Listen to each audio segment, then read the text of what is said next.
Yo, moi c'est Marabout et bienvenue dans le Starter Pack numéro 8. Aujourd'hui, on va parler de...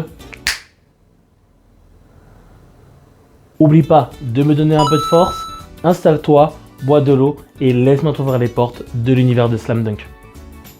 Générique.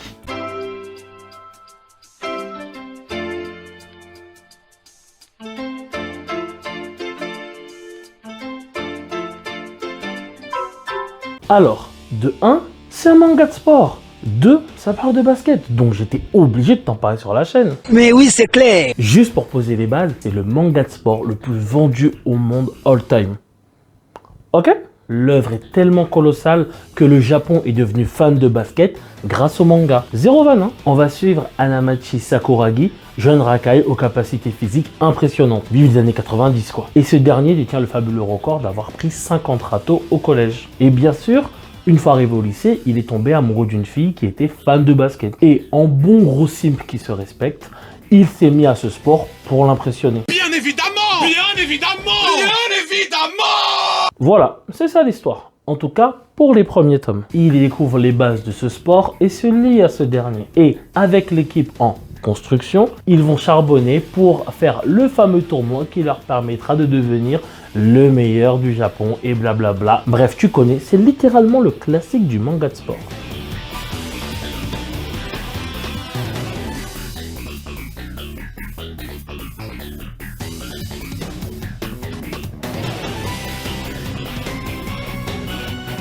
Sauf que, est-ce qu'on peut vraiment dire que c'est un classique alors que Slam Dunk a permis de construire le classique pour les futurs mangas? C'est le OG, c'est de là que tout part. Si l'histoire est dite classique parce que tu l'as vu des milliers de fois, le développement de personnages met vraiment une vitesse au manga préféré de ton manga préféré. Oui, même dans Blue Lock, il n'y a pas ça, faut l'avouer. Vous pensez? Moi je pense pas.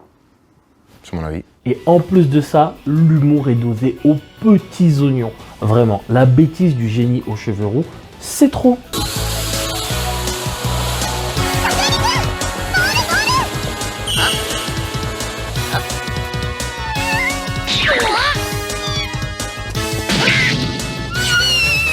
Là, on arrive à un level niveau Onizuka pour te dire. Je suis Onizuka Ikichi, 22 ans, célibataire, libre comme l'air et grand master flash.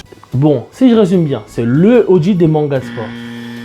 Pardon, c'est l'un des OG des mangas de sport qui a tenu la main à toute une génération dans la découverte du basket. Le tout avec sa dose de shonenri. On parle quand même des planches de Monsieur Inoue. Tu vas vraiment te priver de ce genre de dinguerie là visuelle?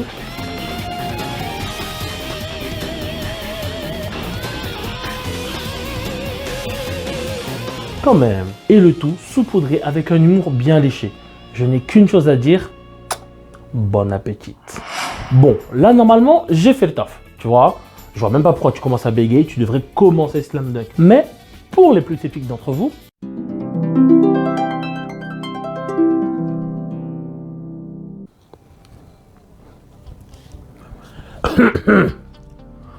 d'un côté, Hanamichi Sakuragi, un grand rouquin, voyou, rebelle à ses heures et dont la principale caractéristique est d'être malheureux en amour. De l'autre, la jolie Haruko, très grande fan de basket dont Hanamichi tombe éperdument amoureux. Il n'en faut pas plus à notre héros pour se jeter corps perdu dans ce sport dont il ne connaît absolument rien. Mais un amour n'est pas forcément réciproque et c'est ce qui va ensuite le motiver à donner le meilleur de lui-même dans le basket. Bon.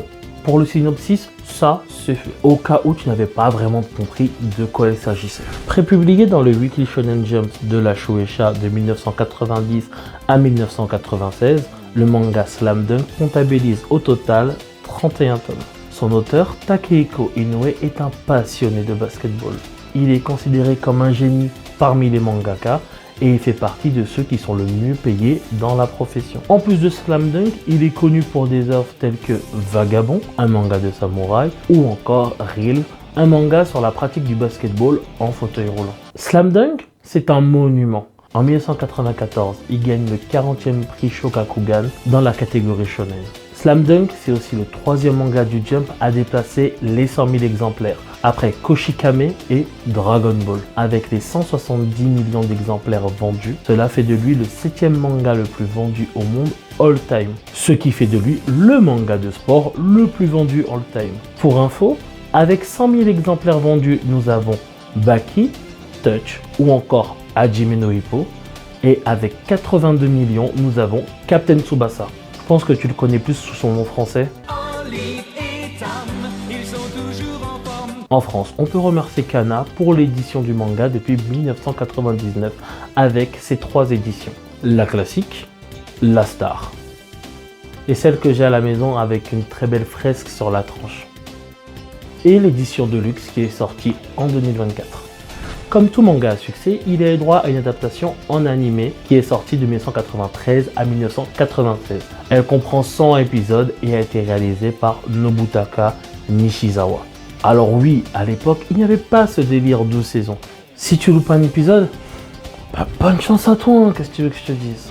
Et pour faire plaisir aux plus anciens d'entre nous, coucou Teki.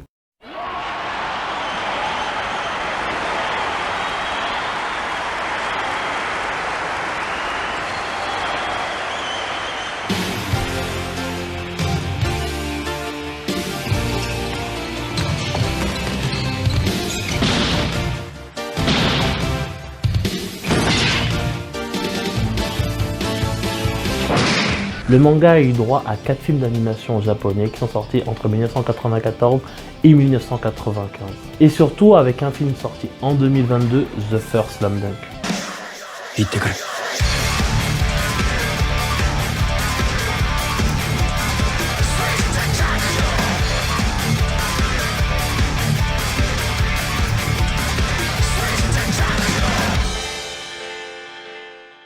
Alors oui, je l'ai vu et évidemment, j'en ai fait un maravis.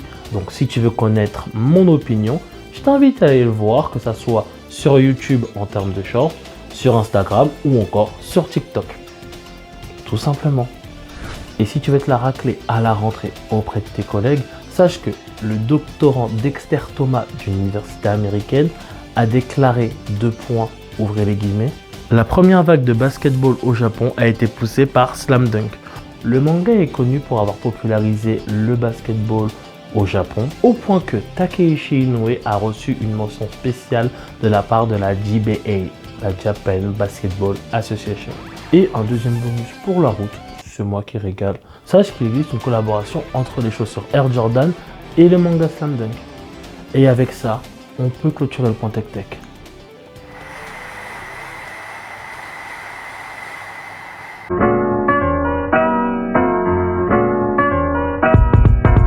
Comment commencer Slam Dunk? Bah déjà, oublie l'animé, oublie. Je suis désolé, j'ai essayé, c'est pas possible. L'animation est beaucoup trop vieille.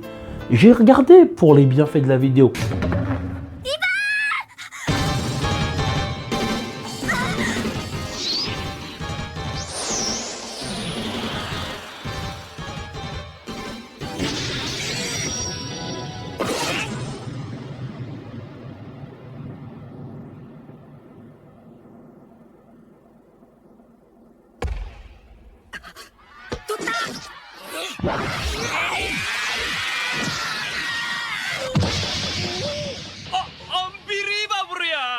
Je peux pas. Donc, il va pas. Par contre, faut respecter les OG. Il faut absolument que tu ailles le lire. Et tu vas pas trouver des planches de Monsieur Inoue. Le gars est un génie du dessin. Pourquoi tu vas être stupide et t'en priver?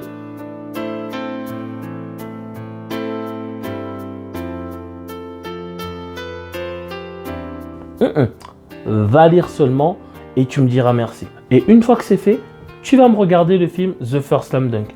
Il est canon à l'animé, donc si tu as fait l'animé, gros respect à toi. Et il raconte le dernier match de l'œuvre, c'est-à-dire le match entre Shuoku et l'équipe Sano. Tout simplement. Pour moi. Bref, on s'en fout, de toute façon, c'est moi qui ai raison. Est-ce que j'ai besoin de te le dire? Pour moi, Slam Dunk, c'est validé. Bah ouais, manga et basket, à quel moment moi j'allais y résister? Quand même. Bon, Slam Dunk est un excellent manga. Tout le monde le sait, simple. Mais s'il y avait quand même un défaut à lui donner, c'est que le manga prend 50 ans à démarrer. Ouais. Plus de 2 tomes avant qu'on parle de basket. Relou là, tout ça pour aller une amourette entre Sakuragi et une meuf qu'il a rencontrée. Ah vas-y, c'est trop. Moi je t'avoue, c'est pas ce qui m'intéresse. Vraiment pas. Mais faut savoir que à la base, Inoue, il voulait faire un manga full basket. Sauf que ça passait pas. Du côté d'une Jump, on lui a dit un manga basket perso, Nous on n'y croit pas. Vraiment, le basket c'est pas populaire, je vois pas pourquoi tu devrais t'acharner à faire ça. Fais autre chose, fais du slice of life, tout ça, c'est mieux, c'est dans l'heure du temps. Sauf que Inoue, c'est un passionné de basket, et en plus, il a la tête dure. Du coup, il s'est dit, on va passer voir la petite porte. Il va créer une histoire autour d'une amourette dans un lycée style années 90. Et comme ça, le temps que les lecteurs s'y prennent et adhèrent bien au manga. Et après, on glisse petit à petit du côté basket pour se concentrer que sur ça vers la fin. Alors, pas bête le Inoue. Voilà, j'aime bien. J'aime bien. Sauf que du coup, quand tu pars dans ce genre d'histoire, pour accrocher les lecteurs, il faut s'accrocher au personnage. Et ça tombe bien, c'est le point fort du manga. Du coup, je te donne mon top 3. Akagi.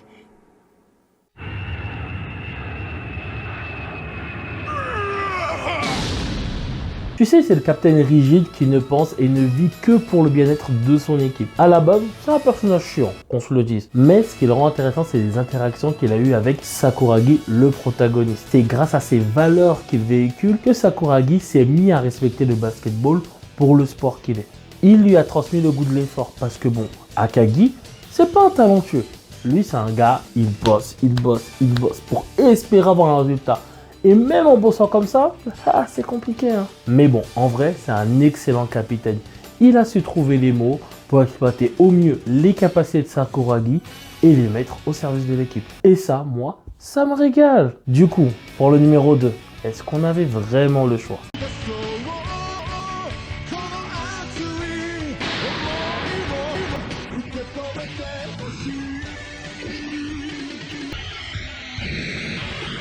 Est-ce qu'on serait pas là sur l'un des premiers prototypes de Dark Sasuke?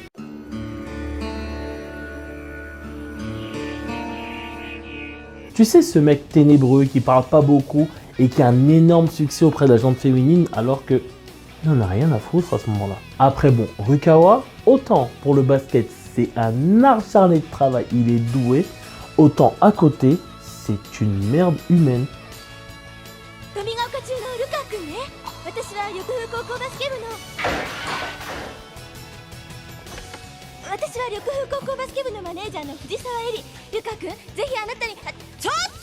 Ce mec est une loque, il est nul à l'école, nul en interaction, juste il mange du basket matin, midi et soir. Et encore une fois, ce qui rend Rukawa si attachant, c'est le duo qu'il entretient avec Sakuragi. Vraiment, c'est un ressort comique inépuisable durant le manga. Tout simplement parce que Rukawa, lui, est talentueux de l'équipe et Sakuragi, le débutant. Sauf que monsieur a un ego surdimensionné. Donc, le nombre de fois qu'il le vanne, qu'il le blague ou qu'il ne le considère pas, donne forcément lui à une situation très comique dont on ne pourra jamais se lasser. Malgré ça, au fur et à mesure de l'œuvre, il commence à respecter Sakuragi pour les efforts qu'il fournit. Pour vous dire à quel point les deux sont rivaux, une passe s'unifie énormément dans le développement entre les deux personnages. Et ça rigole.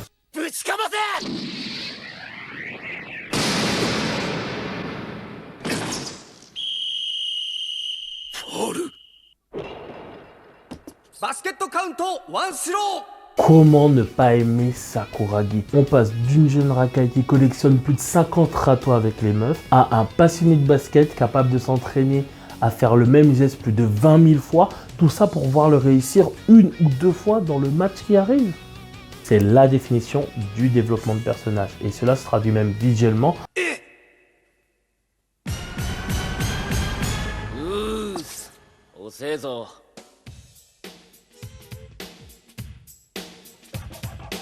Même la relation qu'il entretient avec son coach permet au personnage d'évoluer et de mûrir à travers l'œuvre. Le Sakuragi du début de l'œuvre n'a rien à voir avec celui qu'on retrouve en fin de l'œuvre. Et malgré tout ça, c'est en fait une sorte de Onizuka, mais version basket. Quand tu regardes bien, c'est un voyou avec une personnalité qui attire tout le monde, qui se prend pour le GOAT qu'il n'est pas, ce qui donne toujours droit à des scènes très drôles malgré lui. Cela ne t'aura pas échappé, Slam Dunk a popularisé les mangas de sport. Le genre existait déjà avant.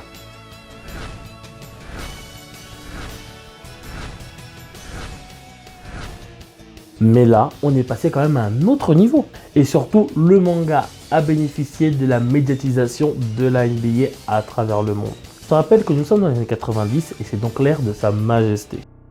Et je vais pas te faire l'affront de t'expliquer en quoi Michael Jordan est un tremplin médiatique, que ça soit pour la NBA et pour le basket à travers le monde. Et si à cela on rajoute les JO de 1992 à Barcelone, oui, parce que pour la première fois de son histoire, Team USA envoie son armada de joueurs NBA pour la compétition.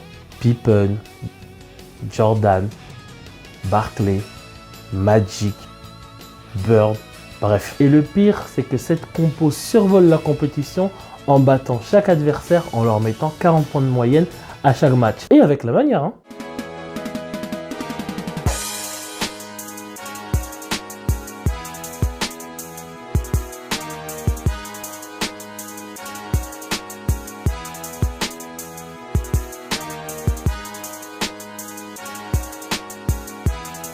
Bon, tout ça pour dire que Slam Dunk s'est nourri de cette hype et on ressent les influences de la NBA à travers l'œuvre. Bon, déjà si on s'occupe juste des flots des maillots, quand tu regardes l'équipe de Kenan ou encore celle de nos protagonistes, eh ben on voit quand même qu'il y a une certaine ressemblance avec les Bulls de Jordan ou encore la Cité des Anges de Magic, juste sur les flots des maillots. Mais l'influence ne s'arrête pas là et s'immisce même à l'intérieur des personnages du manga. Sakuragi est inspiré de Dennis Rodman, un athlète de fou, capable de défendre sur plusieurs positions, ayant un second saut qui n'a aucun sens, vraiment roi du rebond, et par contre il n'est pas offensif pour un saut. Rukawa, lui, s'inspire de Michael Jordan version rookie, juste injouable et indéfendable.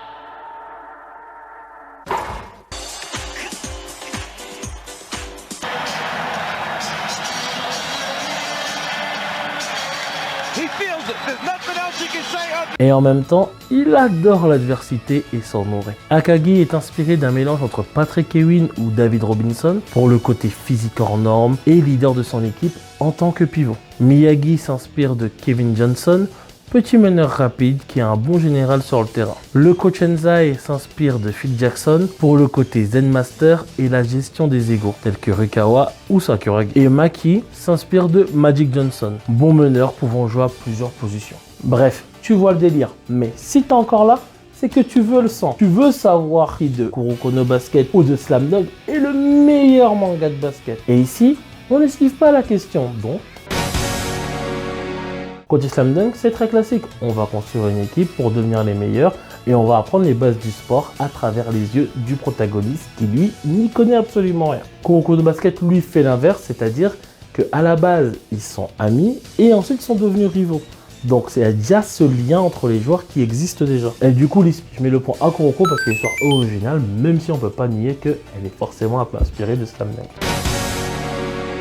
Bon, côté personnage, je suis même pas sûr qu'il y ait un débat. Kuroko no Basket, tu connais la règle. Si tes yeux et tes cheveux sont de la même couleur, t'es un perso. Du coup, Kuroko no Basket a 6 personnages et le reste, c'est des persos secondaires. Alors que Slam Dunk est connu pour le développement de personnages. Prends pour Slam Dunk. Côté basket, je pense qu'il y a mal. Pour Slam Dunk, on commence du B à bas. Donc on va vraiment t'apprendre à faire la base de la base de la base. Vraiment, on te prend la main et on t'éduque à le basket du jour en temps de temps, 90 minutes, etc., etc., etc. Donc on connaît le basket, on considère que tu connais déjà le basket et on va plus se baser sur les stratégies. C'est-à-dire que chaque équipe que nos protagonistes vont rencontrer va adopter un certain style de basket. Comment on fait pour battre des gens qui sont beaucoup trop grands? L'autre, ils vont être axés sur la défense. Là-bas, ça va plus être axé sur une équipe qui est assez fourbe et nasty en jouant sur les angles morts de l'arbitre. Vraiment, je trouve que le côté stratégique est un peu plus poussé et il m'a beaucoup plu, mais je peux pas nier que les bases du basket sont travaillées avec Slam Dunk. Du coup, je mets un point pour chacun des deux. Côté médium, bon bah, Slam Dunk, faut le dire, Kuroko no Basket, faut le regarder. Ça n'a rien à voir l'un ou l'autre. Et du coup, c'est très compliqué de trancher. Le manga Slam Dunk met une vitesse à celui de Kuroko. Par contre, l'animation de Kuroko est l'une des meilleures animations de sport que j'ai vues, dont un partout encore. Et pour finir, parce que pour moi c'est le critère le plus important à mes yeux, le plaisir que j'ai quand je savoure l'œuvre. Autant Slam Dunk est une très belle histoire, mais le basket n'est pas le cœur du projet. Vraiment, on parle plus de l'évolution et l'apprentissage de Sakuragi que du basket en soi. Kuroko no Basket ne s'attarde pas sur ce genre de détails. C'est du basket, du basket, du basket. Il y a des matchs tout le temps, ça évolue trop vite. C'est peut-être du basket un peu fantasy parce qu'il y a des super pouvoirs. Enfin, ça c'est selon vous. Moi personnellement, ça me dérange pas.